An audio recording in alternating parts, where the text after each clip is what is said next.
Amen. What a powerful message in song. God and God alone can claim this universe as his throne. We are indeed blessed to be alive in this time in Earth's history.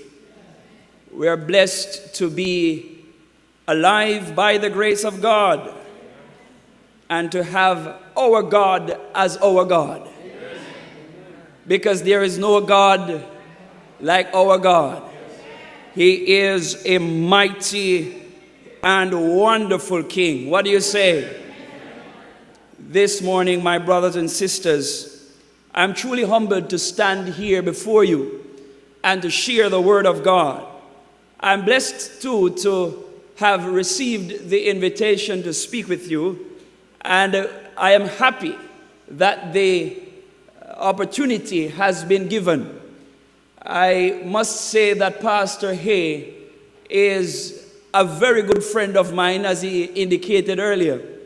And I can also say that Pastor Hay is a Christian. In my years at NCU, there was one person that I could go to as a big brother. I have brothers, 3 brothers who are older than I, but I choose sometimes to talk with him because I find him to be a spiritual giant. And I believe that the Grand Concourse Church, Pastor Robinson, is blessed to have this servant of God here. And I say it, friends, not to cause his head to get any bigger than it is. But I believe, friends, that we ought to affirm each other in things of righteousness. It is also a blessing, Pastor Robinson, to have been given this opportunity, you being the senior pastor, sir. And I have sat and listened to Pastor Robinson as a young minister. He never knew that I was listening to him, but I was listening. He spoke at a funeral service, and I was so blessed by the service. I think I still have the notes, Pastor, on my phone. It was a powerful message from the man of God. I must also acknowledge a few persons who have made special effort to be here from the Sharon Church. I see a few faces, and it's nice to have you. I see a few persons from all the way back from my hometown in Sandy Bay, where I am currently residing, and it's good to have you here as well. And Sister Marshall, who we work together in the library as well at NCU. It's good to see you, and we pray that the Spirit of God indeed will move today. I must also acknowledge our viewers or our listeners who might be joining us online as we go into the Word of God. The passage of meditation,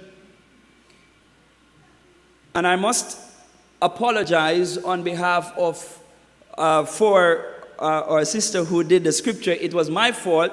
She asked me a number of times which passage, and I told her Acts 9, but it's Acts chapter 19. So please forgive me. She's okay.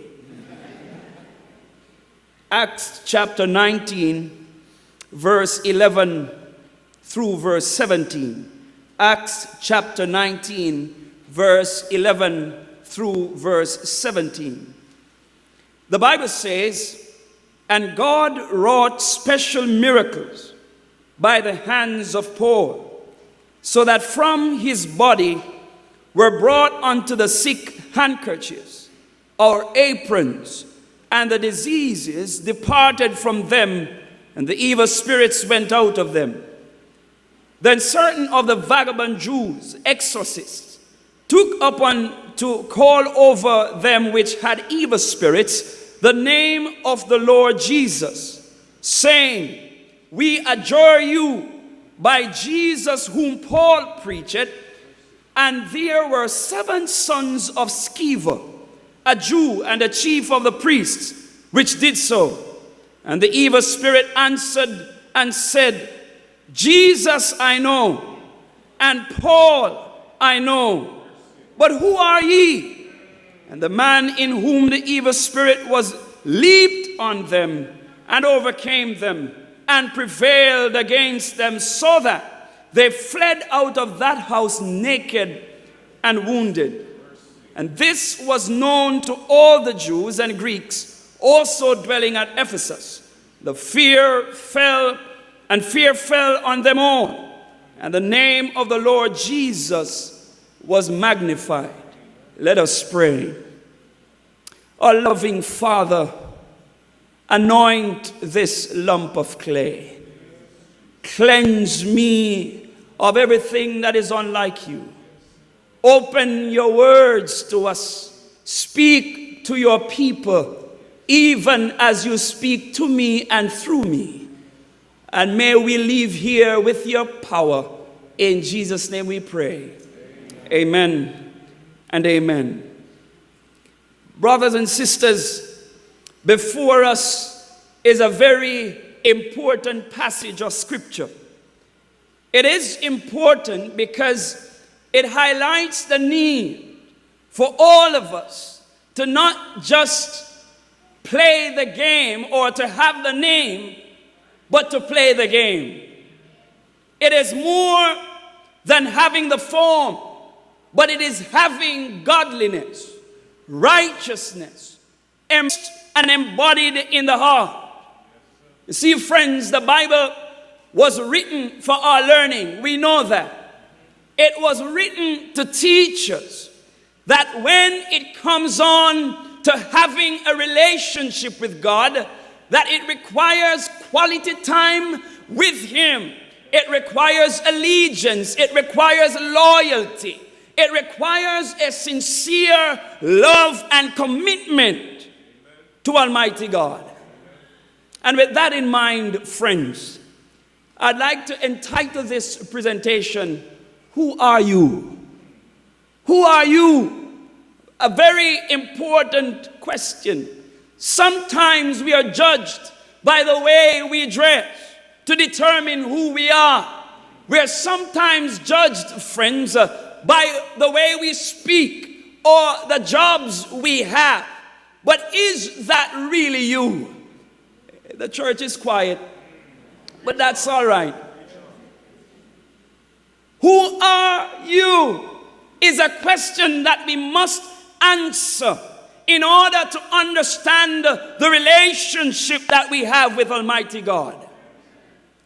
There are those of us who like to brag about who we know.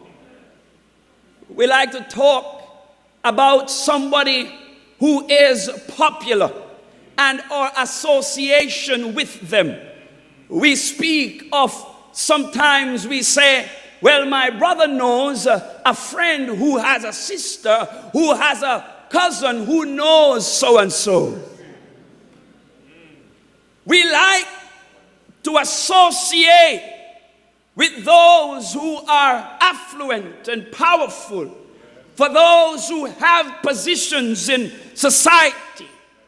But I like to say to us, friends, that whether it be Barack Obama that you know, or the Queen of England, or you know some popular sporting figure, you know no one until you know Jesus. Amen. Yes, sir.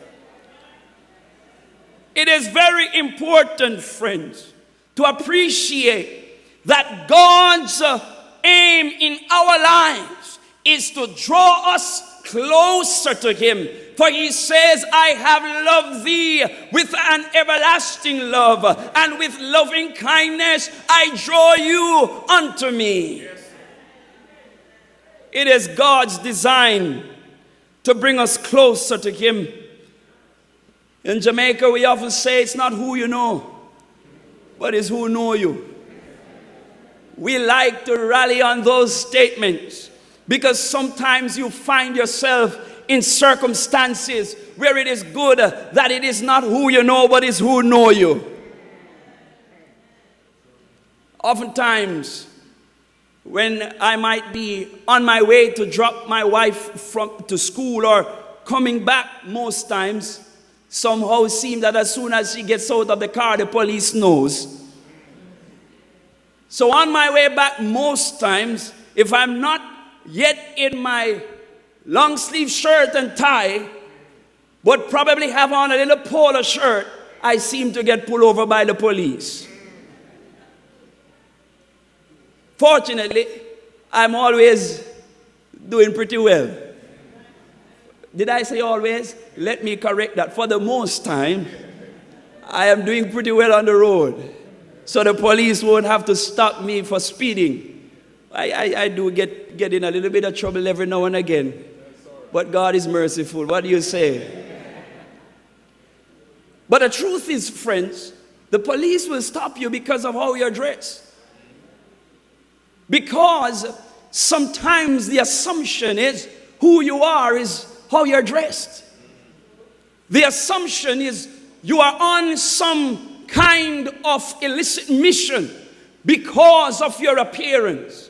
But I am here, friends, that to know somebody, to know and understand somebody, then you need to get a little closer than the externals. Are we still there? Yes, because we can say we know the president, we can say we know so-and-so, we can say we know some top athlete, but it doesn't really matter, friends, until we get to be in that person's presence, to understand how they react when they're angry.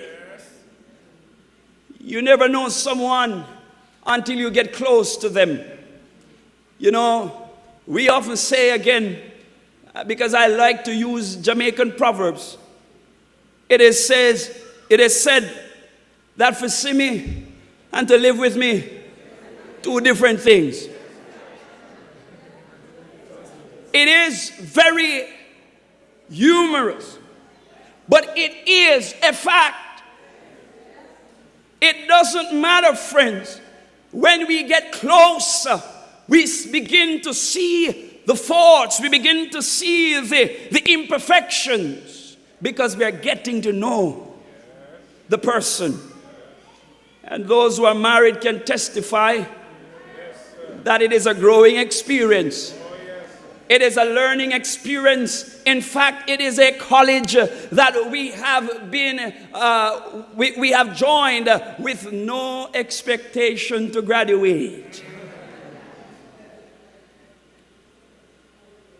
But the closer we get to people, the more we know them. And the closer we get to God, is the more we know Him. Are we still there? You see, the challenge of Christianity in today's world requires a close relationship to God. One that is built on an intimate knowledge of who God is. Not just to know about God, but to know God for yourself. It is not enough, my brothers and sisters, to want to even, and let me pause for this. There are some of us, we will try to start a fight against the enemy. We want to battle the devil, and we are not connected to Jesus. It is dangerous territory. Because bear this in mind, friends. We can only be successful in this warfare when we have on the whole armor of God. The Bible says, friends, that we must put that on, that we may be able to stand against the wiles of the devil. If we're going to stand against the enemy, then we must learn how to stand with Jesus. And sometimes, interestingly, we are afraid to say that we know Jesus. Sometimes it becomes a little less diplomatic to say, I know Jesus. It is sometimes uncomfortable and awkward for some of us to declare that I know Jesus, that I am in a relationship with Jesus, or I am associated with Jesus. But hear me, friends, The Bible lets us know that if we are uncomfortable to associate with him now, there comes a time when he will say, I don't know you. So let's not make that a habit. Let us make that the exception. Let us make it a practice to be unafraid to say, I know Jesus. And I have a relationship with him. You see, friends, the scripture says that God did wonderful things through Paul. He wrought special miracles by the hands of Paul. And I want you to look at that a little bit. It says that God did the miracles, but he used the hands of Paul. God works the miracle because God deserves the credit. God deserves the acknowledgement, the glory, the praise, because his aim is to use us for his glory. Paul was a powerful preacher. Paul was a servant of God. He was sincere. He was committed. He was fearless. He faced persecution and he was undaunted. But it wasn't Paul's experience. It wasn't Paul's ability or capabilities. It was Paul's reliance that allowed him to be an instrument of God. Brothers and sisters, if we are going to be effective in these times, then we must learn how to rely on God. We have to learn how to say, God, take over. And I know sometimes we are tempted to give God a little stuff. When it's easy, we say, God, you take it. When the trial is not so hard and fierce, we say, God, you take that. Because you think that God is able to handle the small stuff. But when things become a little bit more choppy and the seas are about to swallow us, we tend most times to try and take over. But I know a God who has power over the winds and waves. And so when the trials become great, I know who to give it to. It is God, friends, who likes to deal with the big stuff. He likes to deal with the hard stuff, with the stuff that we can't manage. And the truth is, the angels are wondering why is it we are not calling more for help. The angels are wondering why is it that we are afraid to find some source through God, which is bounteous. Hear me today, friends. The Spirit of God was able to use Paul to do miracles, and the miracles can be wrought in God's church in today. Yes, sir. Yes, sir. And before you start to look around and to wonder, how come you're not seeing all the powers being manifested through someone else? Start with you. Yes. Because that's where it must begin. You see, the miracles, friends, served a very important purpose in the modern church, in the early church. You see, it was to validate the mission and authenticity of the work of Jesus. The miracles were there to let the people know that God is with his church, that God's presence was with this young church. That was one of the purposes of the miracles. It must also be understood that the gift was permanent among God's people, but God chose when to manifest it in a powerful or more intense way. Can I pause here a little bit, friends? Because sometimes we are looking for miracles in order to know whether or not God is powerful, or whether or not God is working. But if we are only relying on miracles to trust God, we have a weak faith. We must learn, friends, that even when we have been praying for months, for weeks, and we are not seeing the answer we desire, God is still God. Because nothing changes him. God is still in control, and circumstances don't change God, friends. God is the same yesterday, today, and forever. So the miracles, friends, must not be the foundation of our faith. It must be somehow extra. A little gravy. Are we still together? See, it happened too in moments of crisis when God was revealing that he was active in the ministry of his people to validate their work and assist those who were in doubt. Sometimes we need a miracle to affirm our faith, but don't surrender your faith in God if you don't see a miracle. Paul was doing a mighty thing. In fact, the scripture says that the handkerchief or apron would be taken from him and would be taken to the sick and the demon possessed, and they would be set free. That was powerful. Would you love to see that taking place in modern times when men and women of God make themselves available, where the power of God is manifested in their lives, that the sick can walk again, that the cripple can run again, that the blind can see again, that the dead can live? That will be powerful.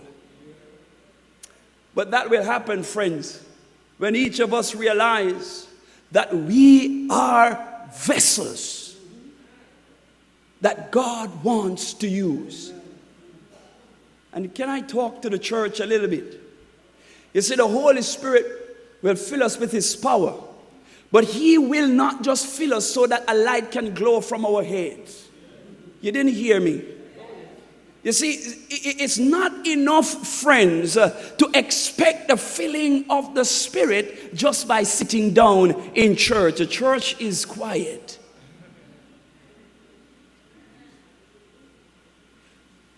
When the Holy Spirit comes on this heart, it is because there is a passion to see souls saved. The Holy Spirit is not equipping us so we can glow in the dark. He is equipping us, friends, that we can transform lives, that we can touch a neighbor, that we can help someone who is suffering, that we can minister to the needs of the sick. God wants to empower his church to do a mighty work in these last days. But it will not happen by just going through the routine. It will happen, friends, when the heart is consecrated to God.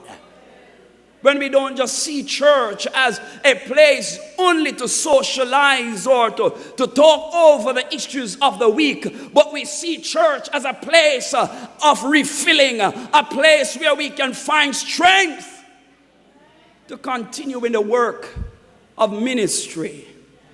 God wants to use us. The Bible lets us know, friends, that there were some busybody Jews in Ephesus. The Bible says that certain of the vagabond Jews, exorcists, took upon them. In other words, they took it upon themselves to call over those who were demon possessed. Here it is, friends, that they found time to conjure up some kind of scheme to work some miracle. So they're about to do something special in their mind. So they called over they which had evil spirits. Now let me tell you something, friends. The scripture is very clear that we wrestle not against flesh and blood, but against principalities and against powers. We are not up against forces that we in our human strength can overcome. We are up against forces that were daring enough to go in the face of God. And if there is such a power out there, we cannot fight in our own armor. If we're going to fight against the enemy, we need the backing of Jesus Christ. So here it is. They have called over these demon-possessed men to do something to get the evil spirits out. But I like the conversation because there is a lesson for us to learn. But may I just point out that these were sons of priests? May I just point out that these were sons of those who had important positions in the Jewish church? May I just say, friends, that these were young men who would have seen their parents giving leadership to the church. They would have assumed that by their association, by genetics, they would embrace or have the power of Jesus. Let me say this to the church, friends. There is no power that you will gain by natural descent. You didn't get that? It is not a natural process. It is a spiritual one. In order for us to have the power, we must go to the source for ourselves. But I'm also happy that there are some parents who are prepared to show their children the way. There are some parents who believe that a child must know God for him or herself. There are some parents who make sure that there is family devotion before there is Facebook. Amen. And if you don't say amen, I'll say amen. That's fine. There are still parents who find it important to instill the values of the Christian church. There are some parents who still teach their children the ways of righteousness and how to form a relationship with God. And we need that today. I am happy, my brothers and sisters, that my mother was unafraid to make sure that we were a part of family devotion every morning. You didn't hear me. It doesn't matter the temperature. We had to be up, and we had to be up and early. We had to be singing songs like, Lord, in the morning, thou shalt hear my voice ascending high. To thee will I direct my prayer. To thee lift up mine eyes. Someone needs to understand that a spiritual foundation for a child is of extreme importance.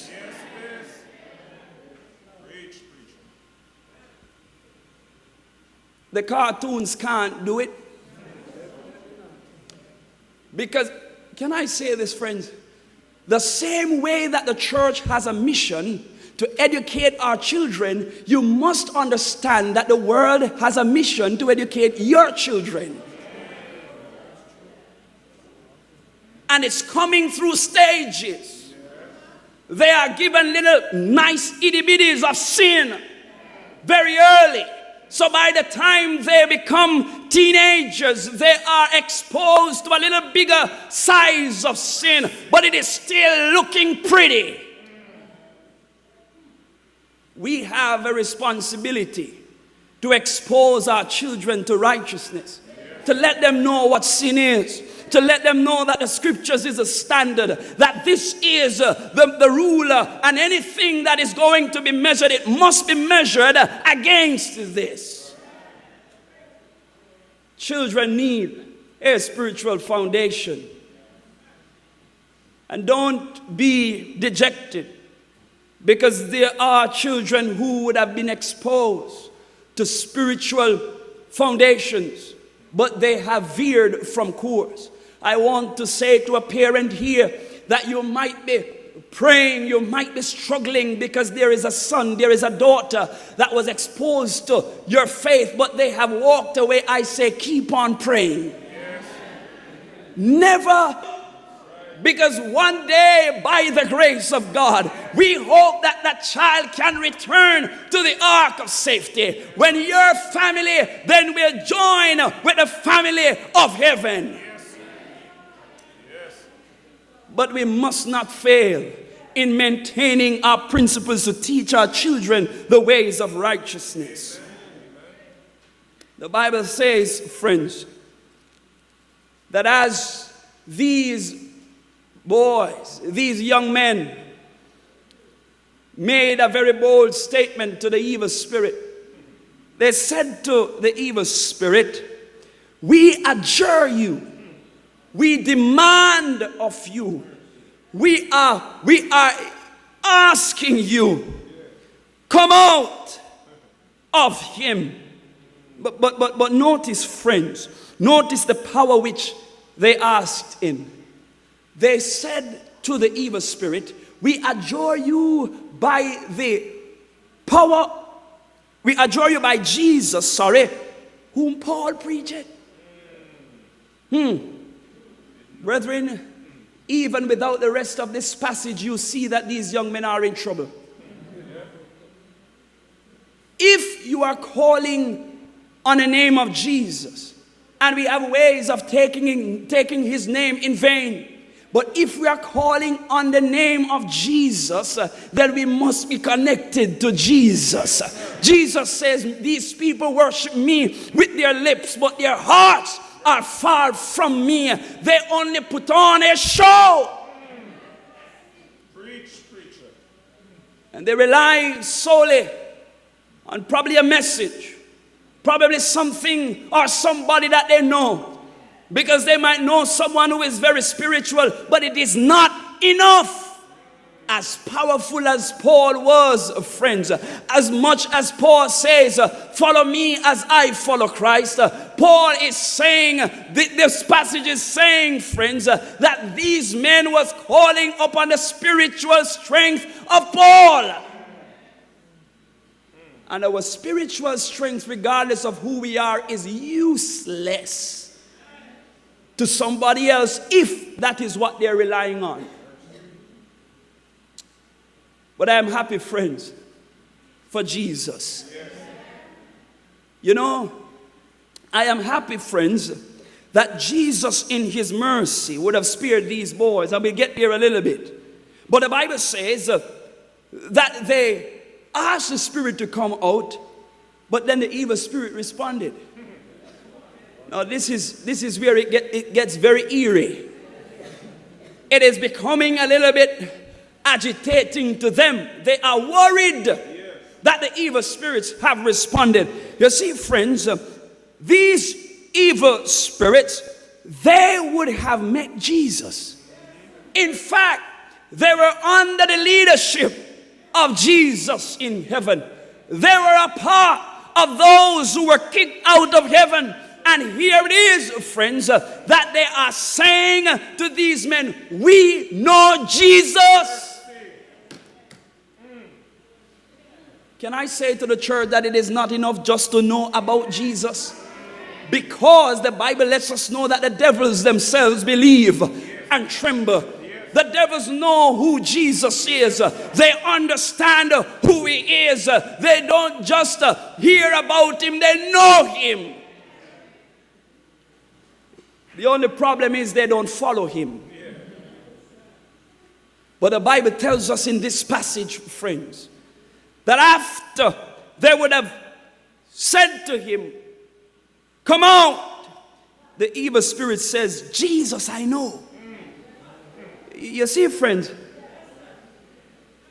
the word used here in reference to Jesus, that Jesus I know, is a Greek word ginosko, which suggests, friends, a deeper, more personal knowledge.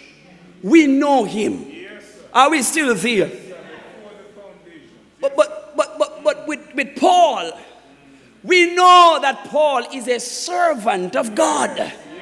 We have seen the manifestation of the power of God through Paul. We know Paul. We know Jesus. We have been with Jesus. We have seen Jesus. We know his power. But who are you? Hear me today, friends. When you stand on the enemy's territory, the devil must know you. You didn't hear me? The devil must know that that there are angels encamped round about you. The devil must know that you have been on knee city with Jesus. You have been in connection with heaven. The devil must know you. Yes. Hallelujah. It is more, friends. It is more than just talk. Because talk is cheap. Yes. And if the devil doesn't know that you are connected with Jesus, you're in trouble. You are on his playground. You are not on the battlefield. And he will expose you. You know, in 2006, I worked in New York as a student called Porter. And I recall one day I was on the train heading downtown, and a gentleman came on the train, and immediately as I looked at him, I said, there is something wrong with him. And I bowed my head in prayer. I held down my head. I took up the little track I was reading. And by the time I was up, he was standing right over me.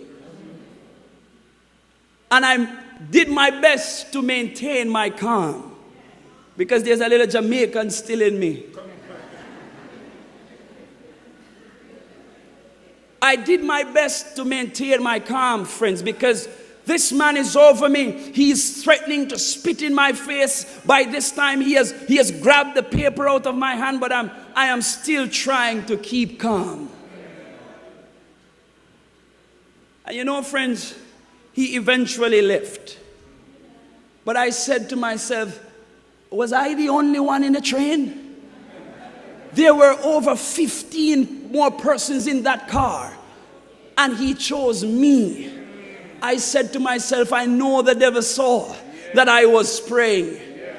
But let me say this, friends, we have nothing to fear from the enemy. When you are covered under the blood of Jesus, there is no power from hell that can touch you. When the Spirit of God is covering you, friends. You know, I remember reading before I went out every day from the book Gospel Workers, that when you go on mission for God, when you make yourself available to Him, there are angels before you, behind you, and on both sides of you. You are covered. I hear people talking about all kinds of protection. The Jamaicans in the house know what I'm talking about. Having all kinds of protection. When my daughter was born, someone came to the house and said, put a tape measure on the door. Do you know what I'm talking about? I said to him, I said, listen, do you think that the devil is afraid of a tape measure? I want him to know that there are angels standing guard, and he that is with me is greater than they that are against me. Praise the Lord. Thank you, Jesus. Do not, friends, underestimate the power of God. It is best that you sometimes just hold your seat and keep quiet and let God fight the battle. Let God take charge. Praise the Lord. Sometimes we try to defend ourselves against the enemy. We are bound to fail. We are too weak. We feel too much of self-sufficiency. But let God do the work. This is God's work. This is God's church. Give him the leadership. Give him the acknowledgement that he deserves. I want to say to us, friends, that it is dangerous to take the name of God in vain. These boys took the name of Jesus in vain. They only called the name of Jesus for a show. Professing to be religious persons, to be spiritual, they called on the name of Jesus, that we adjure you by Jesus, whom Paul, you know, when they realized that they couldn't stop at Jesus, they said, whom Paul preached. You see, when you don't know him, you can't claim to be associated with him. Let me tell you something. When you know what Jesus has done for you, when you know where he has brought you from, when you know what kind of life you are living, when you know how Jesus has taken you up and shaken off the mess off you, when you know what you were in and God delivered you, when you know when God was asking you to pray for a brother, pray for a sister, and you have seen them come through, somebody needs to understand that is how you get to know Jesus more. The Spirit of God, friends, is calling the church to a deeper knowledge of him. And can I say, friends, it is not just to know about God, because we can spend all our hours in scholarly pursuits, but there is a difference when you have gotten to know Jesus. When you can't sleep at night because you don't know Jesus. When you're too restless because you don't know Jesus.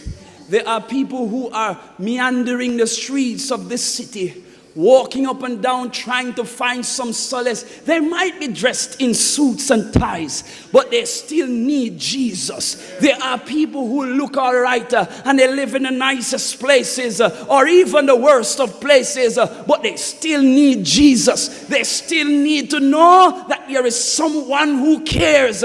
They still need to know that Jesus wants to save them. And we are those foot soldiers. You know, angels could do this work, but God has given us the privilege to do it. God has said to us, here it is. Go therefore and teach all nations, baptizing them. If angels did the work, it would have been finished a long time ago. But God has chosen us, earthen vessels, still susceptible to be broken. The Bible lets us know, friends, that these evil spirits, in their response to these young men, they didn't just challenge their spiritual walk. They didn't just challenge their hypocrisy. They didn't just challenge their show.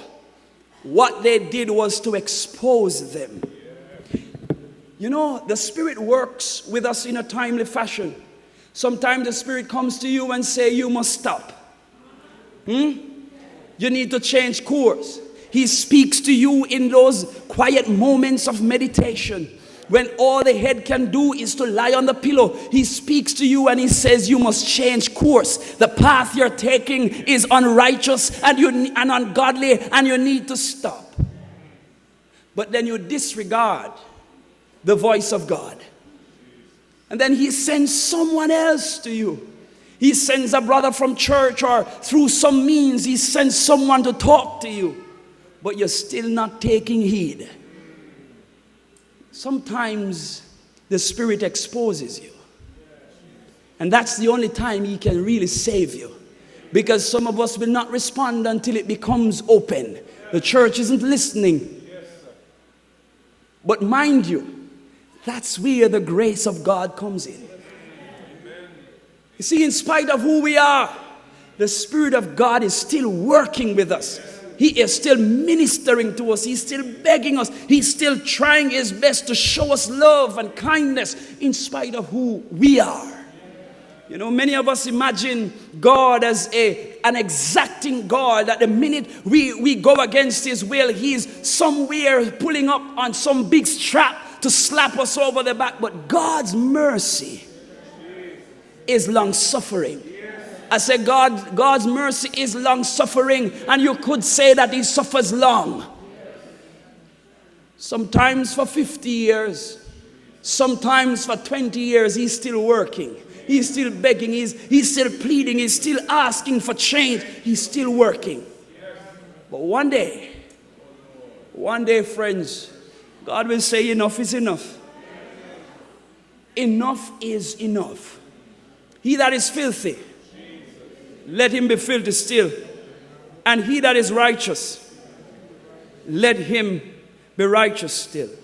because of what took place in Ephesus, many hearts were transformed. Whenever the Spirit of God is poured out on His church, there will be lives transformed. Ellen White says that some persons will be in the church wondering what's wrong with so-and-so.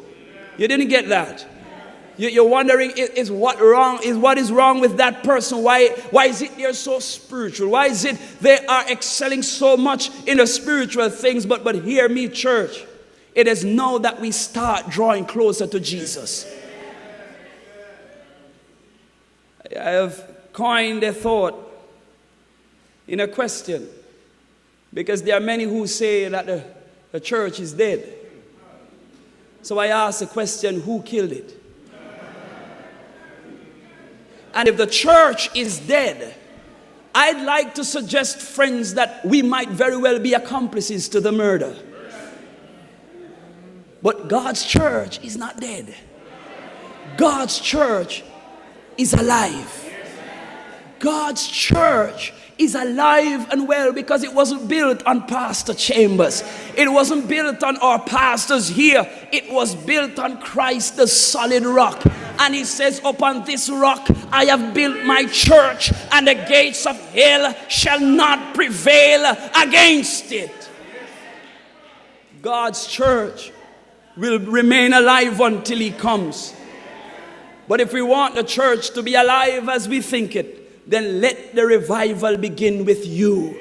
Let it start in your own heart. Let it be that you are spending time in the Word of God, that you're spending time in prayer and meditation, that you're spending time doing the work of mission, that you're spending time supporting the church through your means, that you're spending time doing whatever you can to enhance God's people and the community in which we live.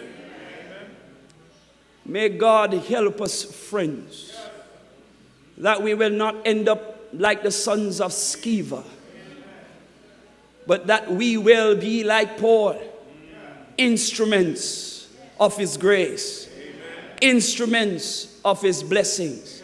May the Spirit of God enliven His church. May all of us see our place as playing a part in the completion of the mission of the everlasting gospel in these last days. And I trust that when God shall come, we will all have a place in His kingdom. For what a day that's going to be, when all of God's children from all corners of the earth, even those who lie in the grave, will come up and be caught up together to meet in the air. What a day that's going to be. May God help us to be faithful. May God help us to be true, because I truly desire to meet us in heaven. God bless you.